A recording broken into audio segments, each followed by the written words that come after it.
우리 이렇게 아름다운 이렇게 성탄 장식을 해주신 권사님께 감사드립니다. 예, 성공하는 사람들 중에 위기는 곧 기회라 이렇게 생각하고 위기를 기회로 만든 사람들이 많이 있는 것을 보게 됩니다.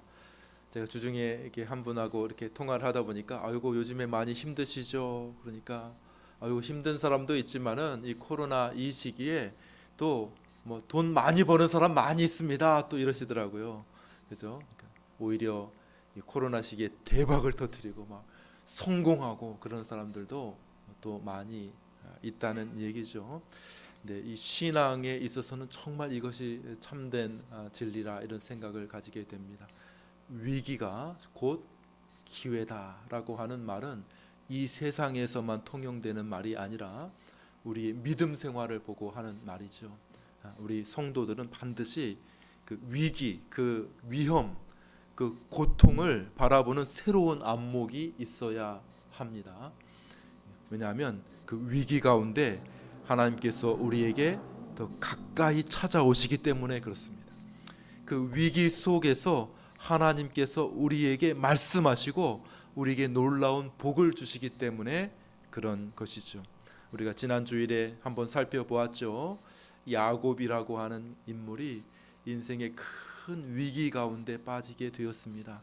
그 위기 앞에서 야곱이 막 씨름을 합니다. 하나님과 씨름을 막 하다가 결국 하나님으로부터 큰 축복을 받았다는 말씀을 우리가 살펴보았죠. 하나님께서 야곱에게 야 네가 이겼다. 하나님께서 야곱에게 승리를 선언해 주시고 그 이름까지 바꿔주셨어요. 야곱 속이는 자 뭐 이런 이름이었는데 이스라엘 하나님과 싸워 이긴 사람 이렇게 아예 이름을 바꾸어 줘서 야곱에게 큰 승리를 선포해 주시니까 뭐 하나님이 인정해 주시니까 뭐 야곱이 다른 사람들에게 다 인정받고 승리하는 삶을 살게 되었다 하는 말씀이죠. 바로 이것이죠. 위기처럼 우리가 다가왔으나 그 위기를 통하여서 더 하나님을 만나고 또 하나님께 복을 받게 되는 것입니다. 자, 오늘 본문에 야곱이 또 다른 위기를 만납니다. 위기의 복, 위기 복 이런 셈이 있는 것을 야곱이 탁 알게 되지요. 기대를 하게 됩니다. 도대체 이번에는 어디로 나를 인도할 것인가? 오늘 우리가 살펴볼 내용이 바로 그것입니다. 위기가 야곱을 어디로 인도할 것인지, 야곱에게 어떤 복이 될 것인지를 우리 한번 말씀을 통해서 살펴보기를 원합니다. 먼저 오늘 본문의 배경이 되겠죠. 야곱이 도대체 어떤 위기를 만나는가 하는 것을 우리가 살펴볼 필요가 있습니다. 이 위기의 그 시작점은 뭐냐면 그 딸이었어요. 딸. 우리가 일반적으로 말하죠. 바람 그 가지가 많은 나무는 바람 잘 날이 없다 그런 말이 있죠. 그 무슨 말입니까? 예? 그 무슨 말이에요? 자녀가 많으면 이 가지는 뭐예요? 가지 자녀예요. 자녀들이 많으면 예? 늘 그 자녀 때문에 여러 가지 일들이 많이 있다는 거예요.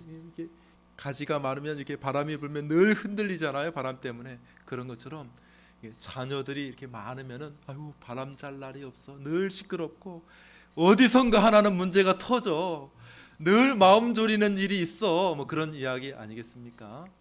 야곱에게도 마찬가지. 야곱도 아이고 자녀들이 많아요. 아들이 12에다가 딸이 하나 있어요. 그러니까 뭐 그 자녀들 때문에 늘 시끄러워요. 늘 고민이 많고 그 자녀들 사이에서 뭐 문제들도 많이 터지고 막 이렇게 되는데 이번 사건은 누가 터뜨렸습니까?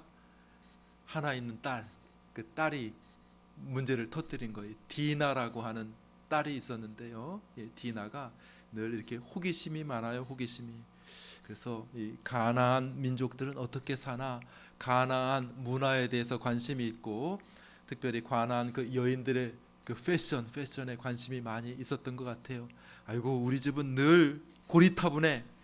아이고 우리 집은 뭐 이렇게 하지 말라는 게 많아. 이것도 하지 말라 그러고 저것도 하지 말라 그러고 아이고 우리 집은 너무 고리타분해 막 이랬는데, 가나안 여인들은 막 아이고 막 자유분방한 것 같고, 아이고 재미있게 사는 것 같고, 뭐 이런 재미 흥미있는 일이 많은 것 같아요. 그래서 이 디나가 이렇게 가나안 이 사람들이 어떻게 사는가 이렇게 구경하러 자주 다녔던 것 같아요. 이렇게 그날도 이렇게 구경하러 가나안 시장에도 가보고, 아이고 여기 예쁜 팔찌 있네, 아유 여기 예쁜 옷이 있네, 이렇게 하면서 이렇게 가나안 문화를 이렇게 둘러보고 있다가, 아이고 그만 잘못 걸려가지고 가나안 남자 중에 한 남자에게 성추행을 당하게 되었습니다. 성추행을 당하게 되었어요. 눈물 펑펑 쏟고 디나가 그만 집으로 들어오게 된 거예요. 막 옷이 엉클어져 있고 머리도 엉클어져 있고 엉엉엉 밖에 나가서 막 울면서, 야곱이 그냥 마음이 그냥 쿵 했겠죠. 마음이 쿵, 도대체 또 무슨 일이 벌어진 거냐 이렇게 야곱이 했겠죠. 네, 뒤쫓아서 여러 사람들이 이렇게 오는데 그 성추행을 한 그 사람이에요. 그 사람이 누구냐 하면 세겜 족속의 추장이에요. 추장. 세겜 족속의 추장. 족속의 추장. 그 사람이 그냥 성추행하고 끝난 것이 아니라 이제 아예 내가 데리고 살겠습니다, 내가 나랑 결혼시켜 주십시오, 막 이렇게 하러 온 것입니다. 그러니까 막 아이고 이거 어떻게 해야 되나, 이 골머리를 썩히고 있는 거죠. 그냥 당장에 처단해 버리고 싶은데 그럴 수도 없어요. 왜냐하면 여기 야곱 집안은 여기 그 가나안 지역에 뭐 얼마 되지 않은 힘없는 족속 아닙니까? 나머지 가나안의 수많은 족속 가운데 우리는 그냥 이방의 객으로 여기 살고 있는데 함부로 할 수도 없잖아요. 손해를 당하고 피해를 당한다고 하더라도 그냥 숨지고 있을 수밖에 없고 그냥 손해를 당할 수밖에 없는 그런 상황인데, 이런 일이 벌어지게, 그러길래 내가 싸돌아다니지 말라고 했지, 막 이렇게 야곱이 그렇게 하지 않았겠습니까? 근데 어쨌든 뭐 문제가 터졌는데 어떻게 해요? 이거 어떻게 하나, 이 문제를 어떻게 하나, 이 문제를 어떻게 하나, 이렇게. 그래서 아들들 이제 장성했으니까 아들들을 다 모아가지고 대책 회의를 했어요. 이 문제를 도대체 어떻게 하면 좋겠느냐 이렇게 물어보니까 상의 끝에 결론이 나와서, 결론. 아버지 우리는 하나님 믿는 사람이잖아요. 우리 남자들은 다 할례를 행하잖아요. 그런데 어떻게 저 이방 사람들과 우리가 딸을 주고 우리 동생이 그쪽으로 가고 그 사람들과 우리가 혼인하고 그렇게 할 수가 있겠습니까? 만일 그 사람들도 다 우리처럼 할례를 행해서 같은 민족이 되겠다고 하면 우리가 그럼 생각해 보겠습니다. 이렇게 결론이 내렸습니다. 그러니까 그 세겜이 디나를 꽤 좋아했나 봐요. 디나가 아주 예뻤나 봅니다. 그냥 마음이 그냥 훅 이렇게 돌아가니까 좋습니다. 그러면 우리가 다, 내가 추장 아닙니까? 내가 추장이니까 우리 남자들 다 할례를 행하겠습니다. 우리와 같이 이렇게 같은 식구로서 삽시다. 이렇게 이야기를 한 것입니다. 그런데 사실 그건 할례는 핑계고 사실은 딴 속셈이 있었어요. 이 야곱의 아들들, 특별히 그 디나의 그 엄마가 같은 그 오라비들이 있잖아요. 레위와 시므온이라고 하는 그 오라버지들이, 다른 사람들은 이제 배다른 형제들이니까 뭐 그런가 보다 하고 그냥 닭 보듯이 그냥 이렇게 했는데 친 오라버 다 오라버지지만 친 오라버지들은 막 더 속이 분한 거예요. 막 이 어떻게 하냐 저놈들을 내가 가만두지 않겠다 이렇게 했는데, 작전을 잘 꾸며가지고 자기들이 뭐 그 많은 사람들을 다 상대할 수 없으니까 자 꿍꿍이 속은 할례를 시키자. 할례는 이제 남성의 그 성기를 이렇게 표피를 이렇게 베는 그러한 의식인데, 이제 며칠 동안 크게 고통하게 되는데, 그때 쳐들어가 가지고 칼을 들고 쳐들어가서 그 세겜 족속의 남자들을 다 죽여버린 거예요. 끔찍한 사륙을. 야곱 족속, 하나님 믿는 그런 야곱의 아들들이 그 남자들을 꿈쩍하지 못하는 거죠. 고통하고 있는 그 사이에 다 죽이게 되었습니다. 이것이 바로 오늘 본문의 배경인 것이죠. 그러므로 야곱의 가족에게 큰 위기가 닥치게 되었다라는 것입니다. 이게 왜 위기입니까? 아니 그 나쁜 짓 한 놈들 다 처단했으면 된 거지 시원하네. 그것이 왜 위기입니까? 이게 위기예요. 왜냐하면 그 가나안에는 그 세겜 족속만 있는 게 아니거든요. 그 형제 자매들 그 주변에 다른 족속들도 굉장히 많이 있는데 이 야곱 가족들 몇 명 되지 않는 그 한 줌밖에 되지 않는 야곱 가족들 그 뭐 종들하고 다 합쳐봐서 뭐 몇십 명 되겠습니까? 몇백 명 되겠습니까? 별로 되지 않는 이 야곱 족속이 와가지고는 그 떠돌이 가족들이 아니 우리 지방에 와가지고는 뭐 이런 평지풍파를 일으키다니 이렇게 하지 않겠습니까? 조용히 숨죽이고 살아도 받아줄까 인정해줄까 말까인데 아니 세겜 한 족속을 다 죽여버렸어? 여기 옆에 있는 가나안 족속들이 어떻게 하겠습니까? 다 일어나가지고 뭐 야곱 족속들을 다 죽이려고 하지 않겠습니까? 그러니까 뭐 야곱이 야 우리 정말 큰일 났다. 우리 딸 우리 아들들이 정말 큰 사고를 쳤구나. 이제 우리 끝났다. 우리 어떻게 하느냐? 그 죽음의 멸망의 위기에 처하게 되었다라고 하는 것이죠. 오늘 말씀의 배경입니다. 이때 하나님께서 야곱에게 말씀하시는 것이죠. 우리 한 번만 더 읽겠습니다. 35장 1절 말씀을 오늘 본문 1절 같이 읽겠습니다. 시작. 하나님이 야곱에게 이르시되 일어나 베델로 올라가서 거기까지만 보겠습니다. 하나님이 야곱에게 이르시되 일어나 베델로 올라가라 이렇게 말씀하고 계십니다. 위기의 상황 지금까지 설명을 드렸죠. 이러이러한 여러 가지 배경들이 있는데 이러한 큰 위기가 닥치게 되자 하나님께서 야곱을 찾아오시고 야곱에게 말씀하셨다는 것입니다. 여기서 우리가 주목해 보고 생각해야 될 것이 있다는 거예요. 뭡니까?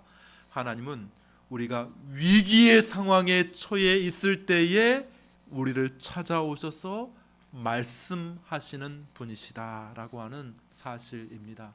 물론 하나님께서 평소에는 말씀 안 하신다 그런 말이 아닙니다. 늘 말씀하시죠. 하나님께서는 말씀하고 계세요. 우리 하나님 우리의 심령에 우리에게 말씀하고 계십니다. 그러나 위기에 빠질 때 하나님께서 우리에게 더 말씀하신다는 것이에요. 뛰어난 기독교 작가인 C.S. 루이스라고 하는 사람이 있습니다. C.S. 루이스가 고통의 문제라고 하는 책을 썼습니다. 그 책에서 C.S. 루이스가 뭐라고 얘기했는지 잘 들어보십시오. 하나님은 우리가 기쁠 때 기쁨을 통해서 우리에게 속삭이신다 그랬습니다. 기쁨으로 우리에게 속삭이신다 그랬습니다. 그리고 하나님은 우리의 양심에 말씀하신다 그랬습니다. 그리고 하나님은 우리가 고통할 때에 그 고통을 통해서 우리에게 외치신다 그랬습니다. 고통은 하나님의 확성기다 이렇게 이야기를 했습니다. 다시 한번 설명을 드리면 무슨 말인지 이해가 되시죠? 기쁠 때에 기쁨을 통해서 하나님께서 우리에게 속삭이신다. 늘 말씀하세요. 늘 말씀하시는데 하나님께서 속삭이신다 이렇게 이야기.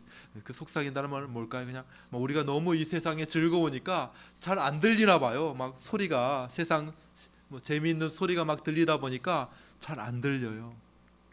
우리 양심에 하나님께서 늘 말씀하시죠. 근데 그것도 좀 잘 안 들리나 봅니다. 두드리시죠. 양심에 두드리십니다. 말씀을 하시죠. 그러나 잘 반응을 하지 못합니다. 그런데 이 고통의 때 어떻습니까? 하나님은 우리에게 어떻게 하신다고요? 외치신다. 이 마이크 소리 있죠? 이게 그냥 이렇게 얘기하면 잘 안 들리죠? 잘 들리십니까? 근데 이 마이크로 하면 더 커지잖아요.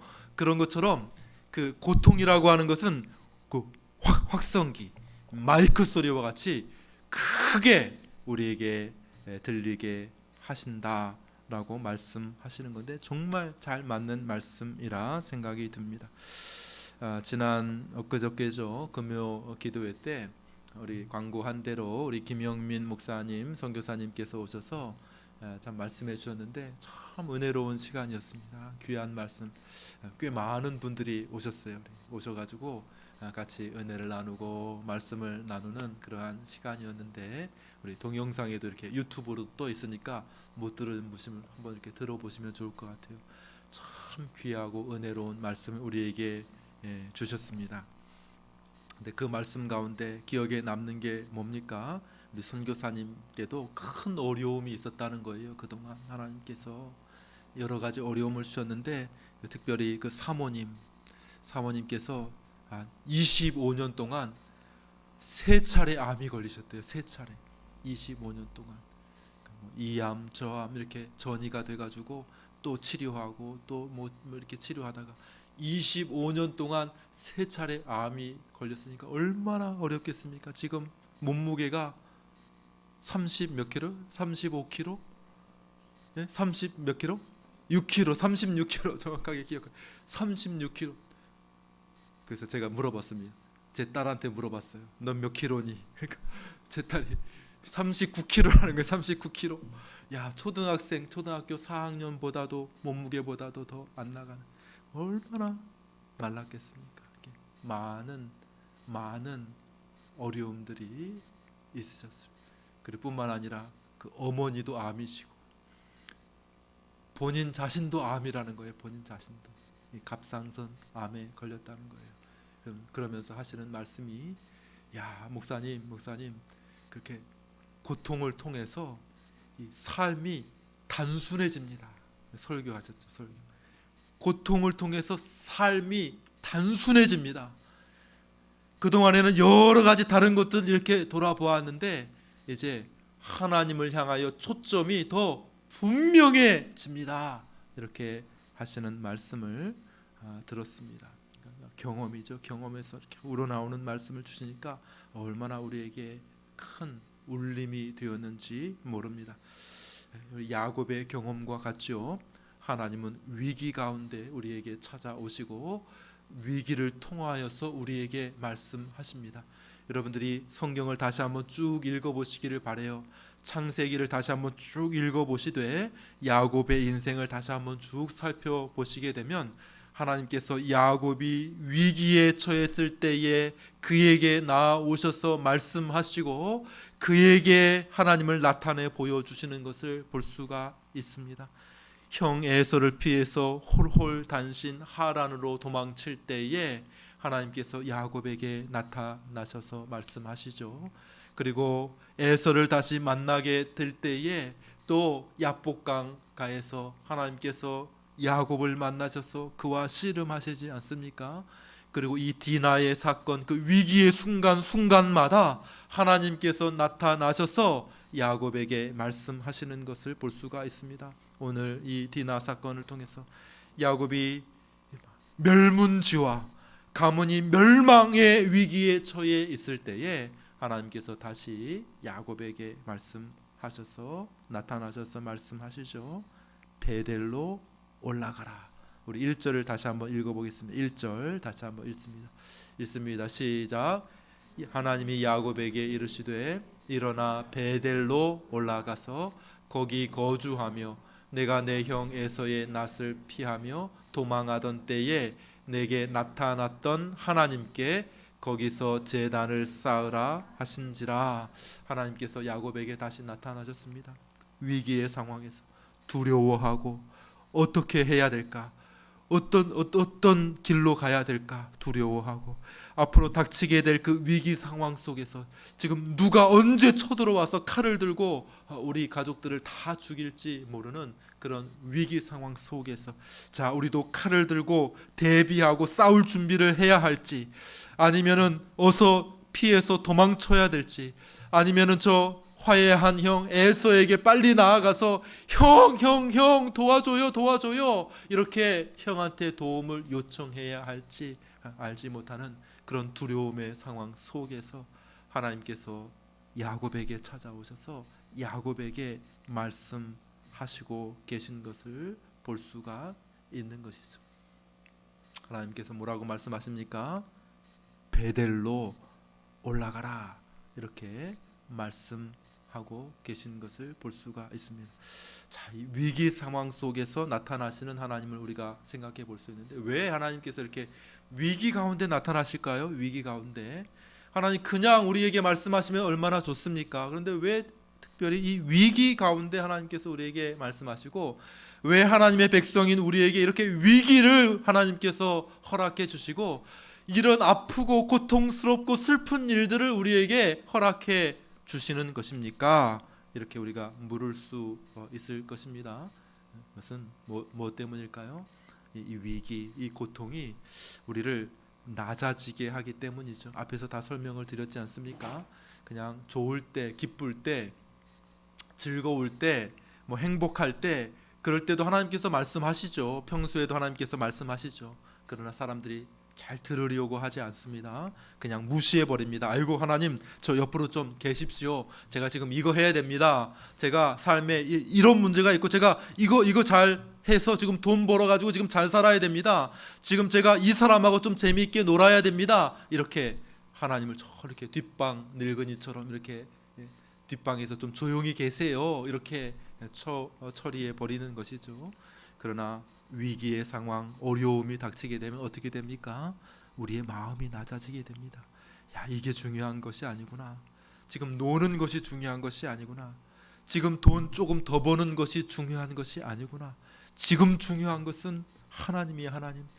하나님이 내 생명줄 붙들고 있으니, 하나님이 나의 삶을 붙들고 있으니 지금 하나님하고 지금 쇼부 부는 것이 중요하지. 이렇게 마음이 낮아지고 가난해지게 되는 것이죠. 위기가 우리에게 주는 유익이 될 수가 있는 것입니다. 지혜로운 사람은 어떨까요? 지혜로운 사람은 그 위기 때까지 기다리지 않습니다. 지혜로운 사람은 어때요? 야, 이 상황을 알았잖아. 이제 야곱의 인생을 보니까 아하, 목사님이 이렇게 들어보고, 아 그때 또 김영임 목사님도 그런 얘기 해주시고, 야 또 주변의 사람들도 이렇게 이야기, 알았다. 자, 위기의 상황이 하나님께서 우리에게 더 말씀해 주시는구나. 근데 중요한 것은 미리 들으면 되잖아. 미리, 그죠? 아, 위기 때까지 왜 기다려요? 미리 평상시에 평안할 때 하나님 말씀 잘 들으면 위기 없어도 괜찮잖아요. 그렇지 않습니까? 지혜로운 사람은 그런 사람이죠. 야, 젊을 때 정말 세찬 비바람이 다가오기 전에, 어릴 때, 학생 때, 이때 하나님의 말씀을 우리가 많이 귀를 기울이고 하나님의 뜻을 깨닫고 하나님 기뻐하시는 일을 하게 되면 뭐 상황까지 갈 필요도 없죠. 그런데 계속 거부하고 하나님 말씀 듣지 않고 그렇게 되면 하나님께서 어떻게 하실까요? 그러면 하나님께서 듣도록 말씀하시는, 듣도록. 그냥 평소에 하도 말해도 듣지 않으니까, 야 이거 해라, 자녀들에게. 얘야 이거 해라. 그런데 안 들으면 어떻게 합니까? 손에 뭐가 들려져요? 예? 손에 회초리가 들려지면서 이야기를 하잖아요. 그죠? 그런 것처럼. 근데 평소에 말을 잘 들으면, 좋은 말로 할 때 잘 들으면 못하러 그럴 필요가 있겠습니까? 그런데 듣지 않으니까, 평소에 기쁠 때, 재미있을 때, 즐거울 때 듣지 않으니까 하나님께서 회초리를 드시지 않습니까? 여러분들, 옆집 아줌마는 우리에게 화낼 이유가 거의 없습니다. 그렇죠? 옆집 아줌마가 우리에게 막 화내는 그런 때가, 그런 아줌마 많이 보신 적 있어요? 그럼 뭐 상대 안 하면 되지. 그 옆집 아줌마, 그죠? 옆집 아줌마는 늘 웃어요. 늘 웃고, 옆집 아줌마는 늘 좋은 말만 해주죠. 그런데 왜 엄마 아빠는 그렇게 화를 내요? 네? 엄마 아빠는 왜 짜증을 내고 소리를 지르고 왜 그럴까요? 사랑하시기 때문이죠. 관심이 있기 때문이고, 우리가 더 좋은 사람이 되기를 원하기 때문에 그러는 것 아니겠습니까? 그죠? 그러니까 좀 제대로 되라, 좀 제대로 되라 이렇게 하면서 때로는 큰 소리도 지르고, 또 때로는 짜증도 내고 화도 내고 해서 다 좋은 사람 되라고 이렇게 하시는 것 아니겠습니까? 하나님도 마찬가지죠. 하나님 우리 사랑하지 않으시고 아무 관심이 없으시면은 그냥 내버려 두시면 됩니다. 내버려. 그냥 하나님 우리에게 위기를 주실 필요도 없고, 하나님께서 우리에게 아픔을 주실 필요도 전혀 없죠. 그런데 하나님께서 우리에게 그런 것들을 주신다는 것은 우리를 사랑하시기 때문에 그런 것이죠. 하나님께서 우리를 만들어 가기를 원하시는 그런 모양이 있기 때문에 그런 것이에요. 하나님께서 우리를 인도하기를 원하시는 그런 자리가 있기 때문에 하나님께서 그런 것들을 우리에게 허락해 주시는 것이죠. 그러므로 어려움을 주시는 것은 하나님께서 우리를 참 사랑하신다라고 하는 그런 사인으로 우리가 받으시면은 굉장히 좋습니다. 하나님께서 우리가 막 마음대로 하고 죄를 짓고 불순종하고 그러는데도 불구하고 하나님께서 아무런 말씀도 안 하시고 아무런 어려움도 주시지 않는다. 그 말은 굉장히 위험한 말입니다. 그것은 뭐냐면 하나님이 우리를 버리셨다는 뜻이에요. 버리셨다. 성경의 로마서에 나오죠.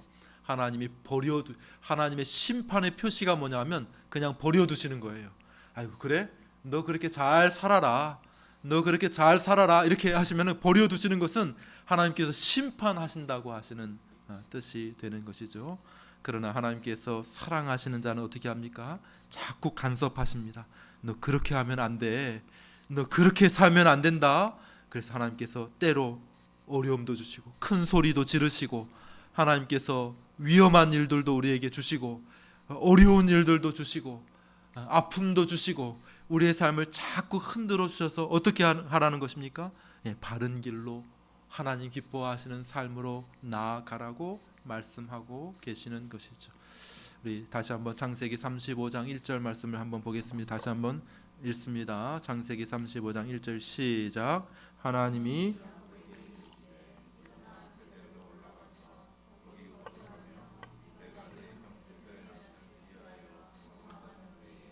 내게 나타났던 하나님께 거기서 제단을 쌓으라 하신지라. 하나님께서 야곱에게 나타나셨습니다. 큰 위기의 순간에 야곱에게 말씀하셨습니다. 뭐라고 말씀하고 계십니까? 베델로 올라가라. 따라해 봅시다. 베델로 올라가라. 베델이 무엇입니까? 베델이, 우리는 베델이 뭔지를 설명을 쭉 해야 되겠지만은 지금 현재 이 말씀을 듣는 야곱은 베델 하면 딱 느낌이 오는 게 있습니다. 베델로 올라가라. 하나님의 의도가 지금 이것이구나. 하나님이 나를 지금 어디로 인도하시는구나. 딱 야곱은 알고 있습니다. 왜냐하면 베델에 어떤 사건이 있었거든요. 베델이 어떤 자리입니까? 조금 설명을 합니다. 베델을 말하자면 베델은 야곱이 가장 낮은 자리에 있었던 곳입니다.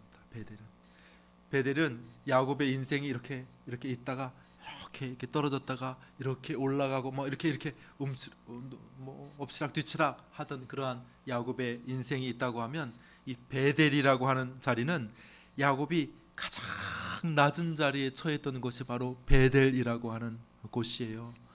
형 에서를 피해서 형 에서가 죽이겠다고 눈 빨개져 가지고 씩씩거리면서 야곱을 죽이려고 하는 그러한 상황 속에서 아무것도 없이 집에서 따뜻한 엄마가 차려주는 밥 먹고 그리고 또 부모의 울타리 안에서 사랑받고 살다가 이제 호를 단신으로 보따리 하나 메고 이제 외톨이로 이렇게 걸어가는 그 길가에서 인생의 밑바닥에서 딱딱한 돌베개를 베고 자는 그러한 노숙자 신세였던 그 자리에서 하나님께서 야곱을 찾아오셨던 바로 그 자리가 베델이라고 하는 곳이죠.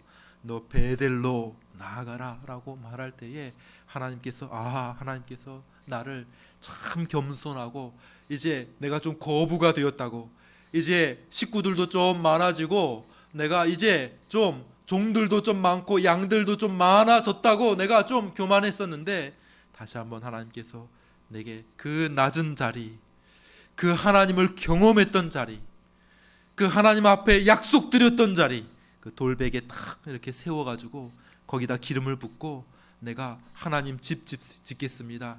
네, 하나님께서 나에게 은혜를 주셔서 다시 이곳에 돌아오시게 한다고 하면, 나로 평안하게 내가 이곳에 다시 돌아오게 하면 하나님, 내가 여기에 하나님 집 짓겠습니다. 벳엘 이름까지 바꿨죠. 벳엘, 하나님의 집이라고 하는 그 벳엘, 내가 여기에 하나님의 교회를 내가 세우겠습니다. 하나님 내 인생 좀 도와주십시오. 내 어려운 시기에 내가 죽을지 살지 모르는 그 위기의 상황 속에 있는데 하나님 날 살려주십시오. 만약에 하나님께서 날 살려주시고 나를 평안하게 다시 돌아오게 하시면 이곳에 내가 하나님 집 지을게요. 벳엘 하나님 집이라고 하는 그 사명의 자리가 바로 이 베델이라고 하는 곳이었다고 하는 것이죠. 그러니까 하나님께서 야곱에게 나타나셔서 베델로 올라가라 이렇게 말씀하실 때 야곱이 여러 가지 생각이 있어요. 여러 가지 생각이. 베델, 그 낮은 자리, 그 노숙하던 자리, 그러나 동시에 놀라운 하나님을 경험하던 자리. 꿈을 꾸었는데 어떤 꿈을 꿉니까? 큰 사닥다리 꿈을 꾸게 되죠. 큰 사닥다리. 어디까지 닿았습니까? 그 사닥다리가 얼마나 큰지 저 하늘 꼭대기까지 닿는 큰 사닥다리 꿈을 꾸고 그 사닥다리 위에 천사들이 오르락 내리락 하는 그 영광스러운 꿈을 꾸게 되고, 야, 여기가 바로 하나님 계신 곳이구나. 야, 여기가 바로 천국 문이구나 라고 하는 사실을 깨달았던, 그 하나님을 깊이 경험했던 자리가 베델 아닙니까? 야곱이 잠에서 퍼뜩 깨었습니다. 아이고, 개꿈이네. 이것이 아니었습니다. 야, 정말 내가 여기 하나님 경험했구나. 하나님을 깊이 만나고 하나님을 경험했던 자리가 바로 베델이라고 하는 곳이었고, 그곳에서 돌베개 했던 그 돌을 이렇게 세워서 거기에 얼마 남지 않은 그 기름을 붓고, 기름은 여러 가지 용도가 있었지 않습니까? 기름을 붓고 내가 여기 하나님의 집을 세우겠습니다. 하나님 나를 살려두시고 나와 함께 하시고 나를 돌봐주시고 나를 지켜주시면 내가 꼭 여기에 내가 하나님께 11조 할게요. 내가 하나님의 자녀로 살게요. 내가 하나님의 집을 여기에 세우겠습니다. 하나님께 약속했던 그 소원의 자리, 그 약속의 자리, 그 사명의 자리가 바로 이 베델이라고 하는 곳이었습니다. 야곱이 그 위기의 상황에 이 말씀을 다시 듣게 됩니다. 베델로 올라가라 라고 하는 이 말씀을 다시 듣고 야곱이 그대로 순종합니다. 예, 하나님, 베델로 올라가겠습니다. 사실 베델로 지금 올라가는 것은 좋은 생각이 아닙니다. 인간적으로 생각할 때 베델로 지금 올라가는 것은 굉장히 위험한 일이에요. 왜냐하면 지금 이제 정리해가지고 지금 자리를 뜬다는 것은 지금 이게 가나안 사람들이 지금 야곱을 죽이기 위해서 지금 눈이 벌게져 있는데 지금 자리를 뜨고 이동하고, 저 베델은 벌판이에요. 벌판. 그냥 아무것도 없어요. 보호 장치가 없습니다. 산성도 아니고 골짜기도 아니고 저 아무것도 아니에요. 베델 지금 평지로 간다는 것은 자살 행위나 다름없는 겁니다. 죽는 거죠. 죽는 거. 보호할 게 전혀 없으니까 지금 움직이면 안 됩니다. 지금 움직이면 차라리 지금 그냥 그 자리에서 사수를 하든지, 아니면 에서가 있는 그곳으로 나아가서 좀 빨리 도움을 청하든지 그렇게 해야지. 지금 베델로 나아가는 것은 좋은 작전이 아닙니다. 근데 야곱이 그걸 몰랐을까요? 야곱, 전에도 말씀드렸죠. 머리 진짜 좋은 사람이라니까요. 상황 판단 엄청 빠른 사람이라니까요, 야곱이. 그런데 야곱이 그 모든 것, 인간적인 책략, 인간적인 술수 다 내려놓고 하나님의 뜻에 순종합니다. 예, 제가 베델로 올라가겠습니다 라고 말씀하고 있는 것이죠. 왜냐하면 이제 알았거든요. 복잡한 계산, 나의 계략, 나의 생각으로 이 문제를 해결할 수 있는 것이 절대 아니다. 하나님만이 나를 살리실 수 있다 라고 하는 사실을 분명하게 믿고 베델로 올라가게 됩니다. 그냥 올라갈 뿐만 아니라 야곱이 큰 결심까지 하게 됩니다. 야, 이제 이 기회를 통해서 우리가 하나님 앞에 우리 가정이 바로 서야 되겠다. 믿음의 가정이 되어야 되겠다. 이렇게 이야기를 합니다. 그동안의 야곱의 가정은 그렇게 믿음의 가정이 아니었습니다. 명목상은 믿음의 가정이었죠. 그냥 명목상은 예배 드렸습니다. 명목상은 그냥 하나님 찾고 부르짖고 찬양했습니다. 그러나 그동안의 야곱의 가정은 그렇게 좋은 믿음의 가족들이 아니었습니다. 그냥 나름대로 그냥 자기 나름대로 우상들이 다 있었습니다. 그런데 이러한 잘못된 신앙 한번 다 정리해 보자 야곱이 생각하게 됩니다. 우리 2절 3절을 읽습니다. 2절 3절 같이 읽겠습니다. 2절 읽습니다. 시작. 야곱이 이에 자기 집안 사람과 자기와 함께한 모든 자에게 이르되 너희 중에 있는 이방 신상들을 버리고 자기를 정결하게 하고 너희들의 의복을 바꾸어 입으라. 우리가 일어나 베델로 올라가자. 내 환난 날에 내게 응답하시며 내가 가는 길에서 나와 함께 하신 하나님께 내가 거기서 단을 쌓으려 하노라 하매. 그랬더니 어떻게 됩니까? 우리 4절도 읽겠습니다. 4절 읽습니다. 시작.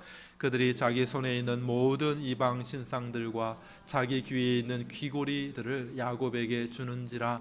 야곱이 그것들을 세겜 근처 상수리 나무 아래에 묻고. 야, 이거 원래 야곱 집에서는 있어서는 안 되는 건데 막 나오고 있어요. 지금 야곱 가정은 하나님을 믿는 가정인데 막 뭐 우상도 나오고 막 드라빔도 나오고 귀고리도 다 이게 우상 부적과 같은 거거든요.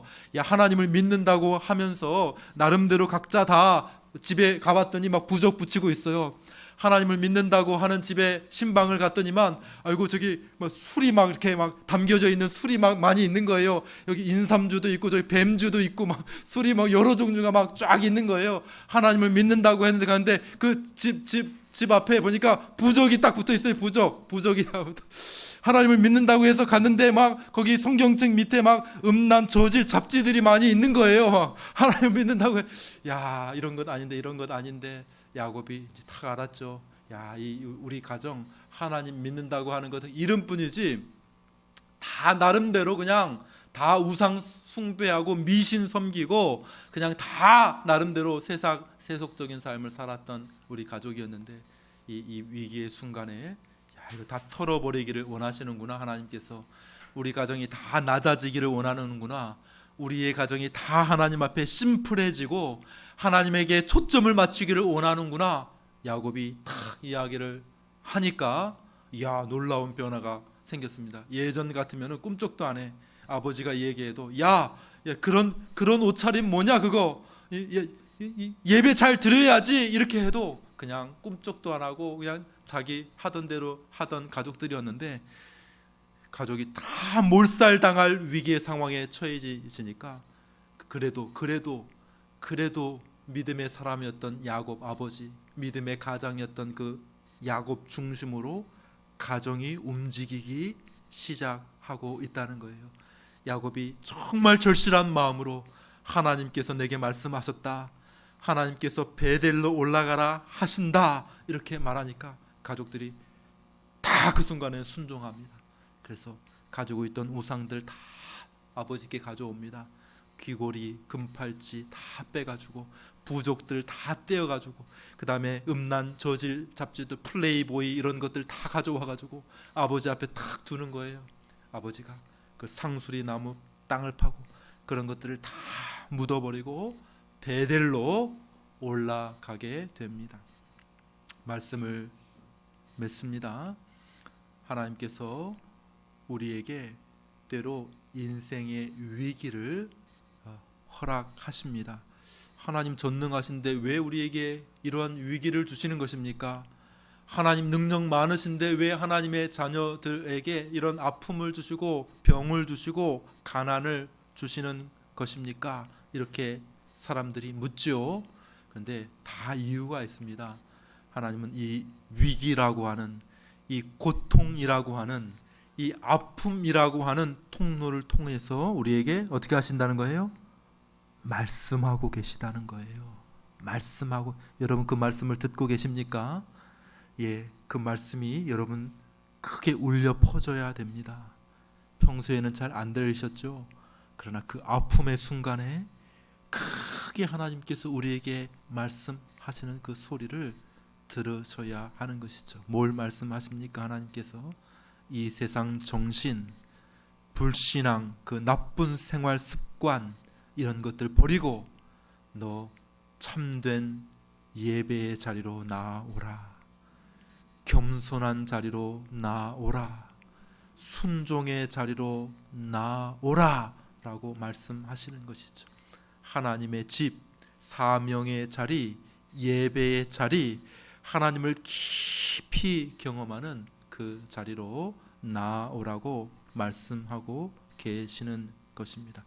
오늘 우리를 찾아오십니다. 어떻게 여러분들을 찾아오십니까? 그냥 저는 뭐 다 평안합니다. 그래도 너무 좋습니다.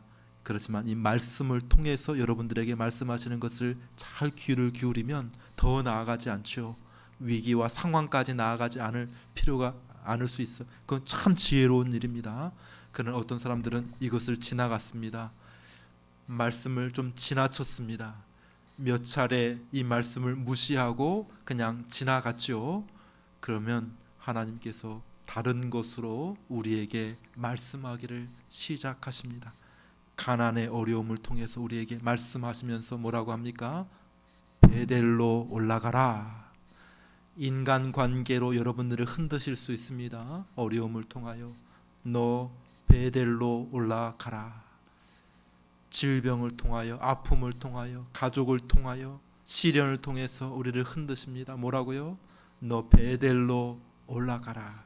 사업의 어려움, 학업의 어려움, 진로의 어려움, 우리 삶의 갖가지 어려움이라고 하는 이 고통의 문제를 통하여서 하나님께서 우리에게 말씀하시는 것은 같습니다. 너 베델로 좀 올라와야 되겠다. 너 베델로 올라와라. 이렇게 말씀하시는 것이죠. 오늘 이 말씀을 통해서 또 여러분의 형편을 제가 다 알지는 못합니다. 다 알지는 못합니다. 그러나 모두에게 이런 것이 있죠. 없는 사람이 없을 것입니다. 다 각자 하나님께서 우리의 상황과 형편 속에서 우리에게 말씀하고 계시다고 하는 사실을 들으시기를 바랍니다. 하나님께서 우리를 사랑하시기 때문에 우리를 포기하지 않습니다. 절대 포기하지 않습니다. 어떤 일이 있어서든지 간에 베델 올라가게 하십니다. 어떤 방법을 통해서든지 하나님께서 우리를 흔드셔서 우리를 사랑하시기 때문에 베델 거기에 세워두시게 하실 것입니다. 그러니까 빨리 순종하세요. 빨리 순종하세요. 빨리 베델에 서게 되면 고통도 그만큼 줄어드는 거예요. 빨리 베델에 순종. 하나님, 제가 여기 서 있습니다. 하나님, 제가 겸손의 자리, 순종의 자리, 예배의 자리, 사명의 자리, 이 베델에 서 있습니다. 하나님, 저를 사용하여 주시옵소서. 이렇게 고백하는 우리 모두가 될 수 있게 되기를 간절히 바랍니다. 기도하겠습니다. 우리